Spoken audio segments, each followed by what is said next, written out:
What is up, fellow nerds, and welcome back to the Dapper Snapper Gaming channel, and welcome back to How Do I Want to Do This? This is our series where we take a look at all playable options available to players in Dungeons & Dragons 5th edition, and then we rank them on a scale of 1 to 10 and either fix them or build them depending on how they rank.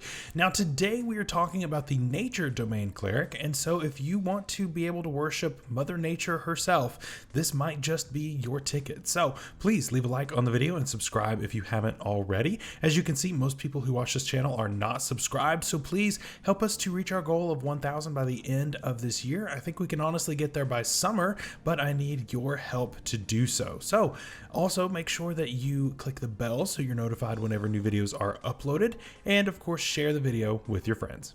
So the Nature Cleric combines a lot of really cool aspects from the Ranger and Druid lists and adds that all into a really interesting cleric. Now, this is not the most popular of subclasses by any means, but that doesn't necessarily mean that it's bad or good, and today we are going to find out just where it ranks. So let's jump in. As always, we are starting off with our expanded spell list, and we get a lot of spells expectedly from the Druid and Ranger spell list. So we get a lot of really good options here. We get Spike Growth, Plant Growth, Tree Stride, all of the classics from those spell lists. And honestly, these are really cool. So we've got things for utility like Speak with Animals, but we've also got things for damage like your Spike Growth, and it ending up in a pretty cohesive kit that gives you a little bit of the best of both worlds, which is really cool. Overall, this is a 7 out of 10 list. Nothing really blows me away, and there are a few duds here and there, but for the most part, it's pretty effective and gives you a lot of really interesting things that a cleric couldn't really do before. So at level 1, we get a couple of features on top of the spells, and the first is Acolyte of Nature. So this gives us one Druid cantrip that now counts as a cleric cantrip for us, but it doesn't count against our number we know, and we also get proficiency in a skill from a limited list. Now this is pretty cool actually. Druids have a much larger cantrip list than we do as a cleric, and so you can actually pick up a lot of really interesting options that you didn't have access to before, namely things like Shillelagh and Thorn Whip. Those are the two that I really think of most.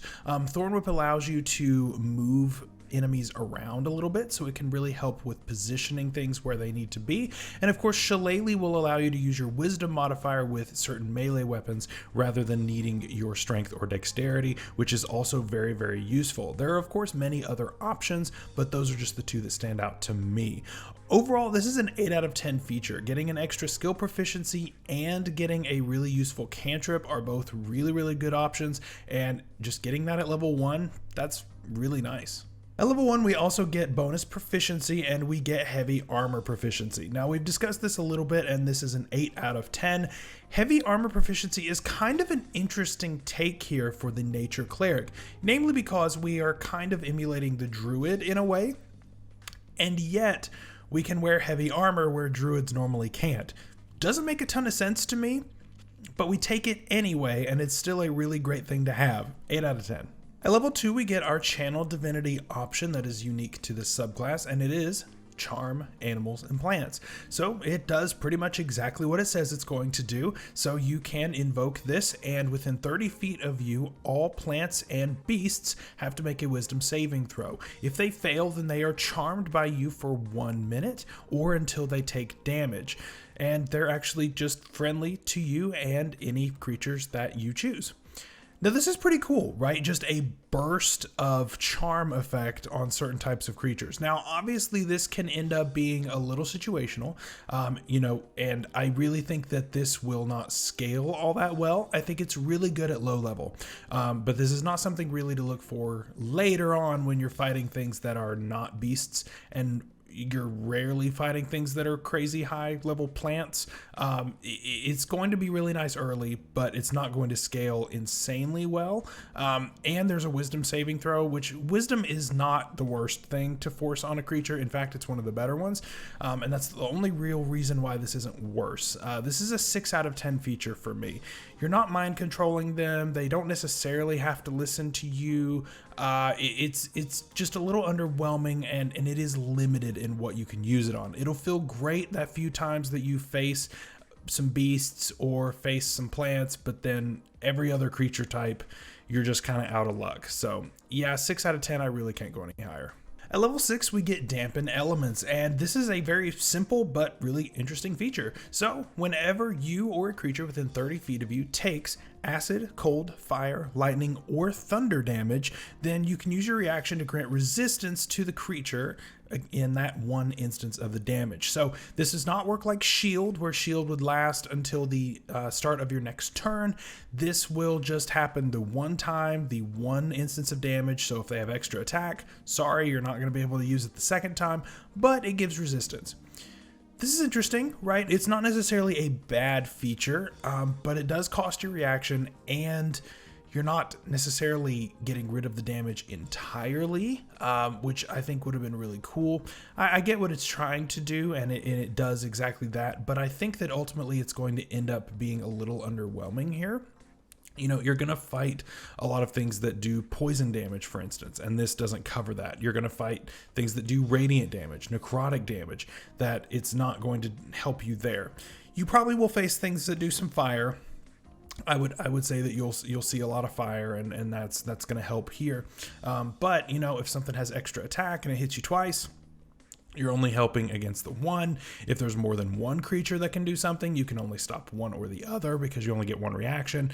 So it's a little limiting in that aspect. Overall, this is a 6 out of 10 feature. Definitely not useless, and you definitely want to use it, but I don't think you're going to get nearly as much mileage out of it as what you think. At level 8, we get Divine Strike, and normally I would just mention this very quickly and then move on, but I'm actually going to stop for just a second and talk about this because we're actually going to give this a 9 out of 10 instead of the 8 out of 10 that I normally give this feature. And the reason is because we have options. You actually get to choose what type of damage that you do as your extra damage on your weapon, and it is either cold, fire, or lightning, and you get to choose. That's really good.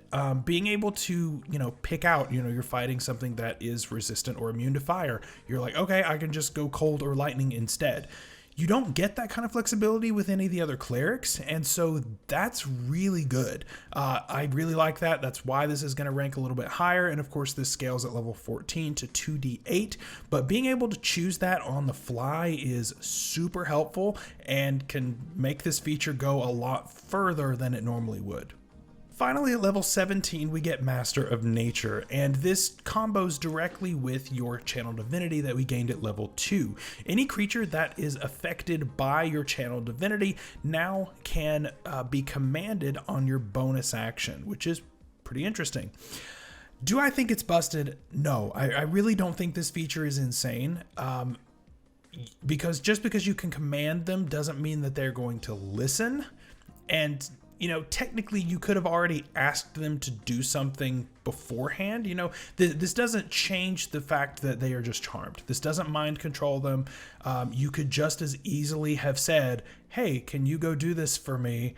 And, make a persuasion check. You know what I mean? I don't think that this is an insane feature, especially at level 17. I feel like if you're going to go at level 17, you need to borderline be doing mind control at this point.